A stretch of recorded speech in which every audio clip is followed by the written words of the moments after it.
കേരളത്തിൽ ആരെയാണ് വിശ്വസിക്കാൻ കഴിയുന്നതെന്ന് ജനാധിപത്യത്തിലൂടെ തന്നെ കേരളത്തിലെ ജനങ്ങൾ തെളിയിച്ചിട്ടുണ്ട്. ഞാൻ സംസാരിച്ചുകൊണ്ടിരുന്നപ്പോ താങ്കൾ സംസാരിച്ചുകൊണ്ടിരുന്നപ്പോ ഞാൻ ഇവിടെ കേട്ടോണ്ടിരുന്ന താങ്കളുടെ വർഗീയ വിഷം ചീറ്റുമ്പോ ഞാൻ ഇവിടെ കേട്ടോണ്ടിരുന്ന ആളാ. ഇവിടെ വർഗീയ വിഷം ചീറ്റുന്ന കാര്യത്തിൽ റിബേഷാണോ മുമ്പിൽ അതോ സുരേഷാണോ മുമ്പിൽ എന്നുള്ള കാര്യത്തിൽ നമ്മൾ ഇനി ഒരു ആത്മപരിശോധന നടത്തേണ്ടിയിരിക്കുകയാണ്. ഏതായാലും പോട്ടെ, ഇവർ രണ്ടുപേരും ഒരുപോലൊക്കെ തന്നെയാണ്. പിന്നെ അദ്ദേഹം പറഞ്ഞു പോയി ഷാഫി പറമ്പിലിനെ കുറിച്ച്. 3 തവണയാണ് KSUവിന്റെ സംസ്ഥാന പ്രസിഡന്റ് ആയിരിക്കുമ്പോൾ മുതൽ തുടർച്ചയായി പാലക്കാട് നിന്ന് ജയിച്ചിട്ടുള്ളത്. ശരിയാണ്, അദ്ദേഹം കൽപ്പാത്തി രഥം വലിച്ചിട്ടുണ്ട്, അദ്ദേഹം അഗ്രഹാരങ്ങളിൽ പോയിട്ടുണ്ട്.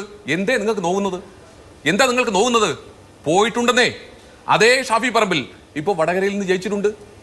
എന്തേ നിങ്ങൾക്ക് നോക്കുന്നത്? വെറുതെ അല്ല, 1,14,506 വോട്ടിന്റെ ഭൂരിപക്ഷത്തിൽ ജയിച്ചിട്ടുണ്ട്.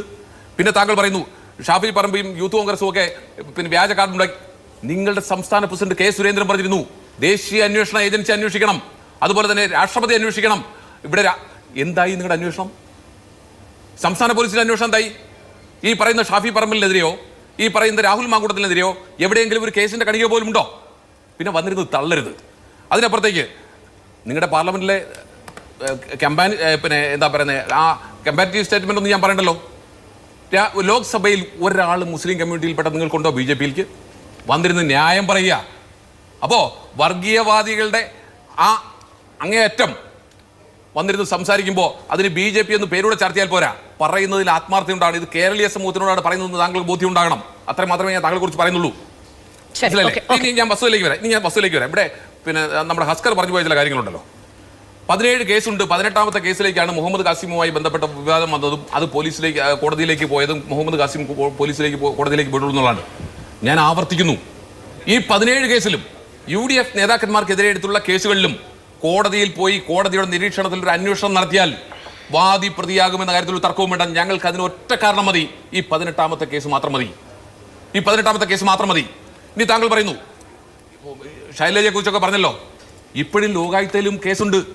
ആ ലോകായുക്തയിൽ വന്നിട്ടുള്ള കേസിനെ സംബന്ധിച്ച് ഹൈക്കോടതിയിൽ പോയി അത് ക്വാഷ് ചെയ്യാൻ വേണ്ടി നടന്നിട്ടില്ല. എന്താ കേസ്? കോവിഡ് കാലത്ത് തട്ടിപ്പ് നടത്തിയതിന്റെ പേരിൽ KK ശൈലജയ്ക്കെതിരെ ഇപ്പോഴും തിരുവനന്തപുരത്ത് ലോകായുക്തയിൽ കേസുണ്ട്. താങ്കൾക്ക് നിഷേധിക്കാൻ കഴിയുമോ? ഗൗരിയമ്മയുടെ പ്രതിരൂപമാണ് പോലും. അവരെ അപമാനിക്കരുത്. ഗൗരിയമ്മയെ പോലും അപമാനിക്കാൻ ശ്രമിക്കരുത്. അല്ല, വ്യക്തിപരമായ അദ്ദേഹം പറഞ്ഞോണ്ടാ ഞാൻ പറഞ്ഞത്. അപ്പോ ഇനി എന്താ പറയുന്നത്? ഇതേ ശൈലജ ടീച്ചറല്ലേ ഈ തെരഞ്ഞെടുപ്പ് സമയത്ത് തന്നെ പറഞ്ഞത് തനിക്കെതിരെ തന്റെ ചിത്രം ഉപയോഗിച്ചുകൊണ്ട് പോൺ വീഡിയോ ഉണ്ടാക്കിയെന്ന് പറഞ്ഞിട്ടില്ലേ മധു? അതിനെക്കുറിച്ച് അന്വേഷിക്കാൻ അവർ ആവശ്യപ്പെട്ടിട്ടുണ്ടോ മധു? അവരെപ്പോഴെങ്കിലും എഴുതി കൊടുത്തിട്ടുണ്ടോ മധു? എന്തേ അന്വേഷിക്കാത്തത്? അപ്പൊ അത്തരത്തിൽ പോലും നിലവാരമില്ലാത്ത സ്റ്റേറ്റ്മെന്റുകൾ ഒരു സ്ഥാനാർത്ഥി എന്ന നിലയിൽ വടകരയിൽ നടത്തിയിട്ടുള്ളയാളാണ് ശൈലജ. ഞങ്ങൾ ആധികാരികമായിട്ട് പറയുന്നത് അവർ തന്നെയല്ലേ പറഞ്ഞ മാധ്യമങ്ങളോട്? അതിനെ സംബന്ധിച്ച് അവർ പരാതി കൊടുത്തോ? അന്വേഷിച്ചോ? ആരാണ് അത്തരത്തിൽ ഒരു ഉത്തരവാദിത്വപ്പെട്ട രാഷ്ട്രീയ പ്രസ്ഥാനത്തിന്റെ ഭാഗത്ത് നിൽക്കുന്ന ഒരു സ്ത്രീ വനിതാ നേതാവ് അവർക്കെതിരെ വ്യാജ പോൺ വീഡിയോ ഉണ്ടാക്കി പ്രസിദ്ധീകരിച്ചു അല്ലെങ്കിൽ പബ്ലിഷ് ചെയ്തു എന്ന് പറഞ്ഞിട്ടുള്ളത്? അന്വേഷിച്ചോ? കണ്ടെത്തിയോ? എവിടെ പോയി? വരേണ്ടതല്ലേ? ഇനി റിബേഷിനെ സംബന്ധിച്ച് ഫോറൻസിക് ലാബിൽ കൊടുത്തിട്ടുണ്ടെന്നൊക്കെയാണ് ഹസ്കർ പറയുന്നത്. ഹസ്കറെ, താങ്കളൊരു അഭിഭാഷകനല്ലേ? ഇത്തരത്തിലുള്ള കേസുകളുമായി ബന്ധപ്പെട്ട് 30/6/2024 ഈ പറയുന്ന റിബേഷിന്റെ ഫോൺ കസ്റ്റഡിയിലെടുത്ത് കോഴിക്കോട് ഫോറൻസിക് ലാബിൽ കൊടുത്തു എന്ന് പറയുന്നത്. ഹസ്കറെ, 2 ദിവസം മതി ആ ഫോൺ കൈ കിട്ടിയാൽ അതിൽ നിന്ന് ഈ ഡീറ്റെയിൽസ് എടുക്കാൻ. കോടതിയുടെ നിരീക്ഷണത്തിലല്ലേ അന്വേഷണം നടക്കുന്നത്?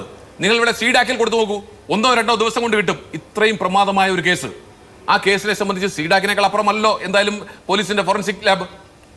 ഇതിന്റെ ഞാൻ ചോദിക്കട്ടെ, ഇപ്പൊ റിബേഷിൽ വന്ന് നിൽക്കുന്നു. ആ റിബേഷിൽ വന്ന് നിൽക്കുമ്പോൾ അദ്ദേഹത്തെ ഈ കേസിൽ പ്രതിയാക്കിയിട്ടുണ്ടോ? കേസിൽ പ്രതിയാക്കിയിട്ടുണ്ടോ? ഇനി അമ്പാടി മുക്ക് പോട്ടെ, പിന്നെന്താ വേറെ? പോരാളി ഷാജിയുടെ ഫേസ്ബുക്ക് പേജിൽ നിന്നും ഇത്തരത്തിൽ ഈ പോസ്റ്റ് പബ്ലിഷ് ചെയ്തതിന്റെ പേരിൽ, അത് ഡിലീറ്റ് ചെയ്യാത്തതിന്റെ പേരിൽ മെറ്റ കമ്പനിക്കെതിരെ കേസെടുത്തിരിക്കുക പോലീസ്, അല്ലേ? 3-ാം പ്രതിയാക്കിയിരിക്കുക.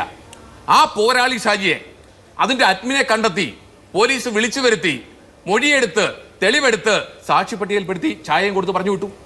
എന്തുകൊണ്ടാണ് അവിടെ വെച്ച് അത് ഡിലീറ്റ് ചെയ്യിക്കാഞ്ഞത്? എന്തുകൊണ്ടാണ് അതിന്റെ അഡ്മിൻ ആരെന്ന് ബോധ്യപ്പെട്ട് വഹാബ് എന്ന് പറയുന്ന അഡ്മിനെ കണ്ടെത്തിയിട്ടും പോലീസിന്റെ കസ്റ്റഡിയിൽ കിട്ടിയിട്ടും എന്തുകൊണ്ട് ആ പോസ്റ്റ് ഇപ്പോഴും ഡിലീറ്റ് ചെയ്തില്ല? പോലീസ് പ്രതിയാക്കിയില്ല. മാത്രമല്ല, ആ പോസ്റ്റ് പിൻവലിക്കാത്തതുമായി ബന്ധപ്പെട്ട് മെറ്റയുടെ നോഡൽ ഓഫീസറെ പ്രതി ചേർക്കുകയാണ് ചെയ്തത്. ആ സമയത്തും KK ലതികയുടെ ഫേസ്ബുക്കിൽ ആ പോസ്റ്റ് നിലനിൽക്കുന്നുണ്ടായിരുന്നു.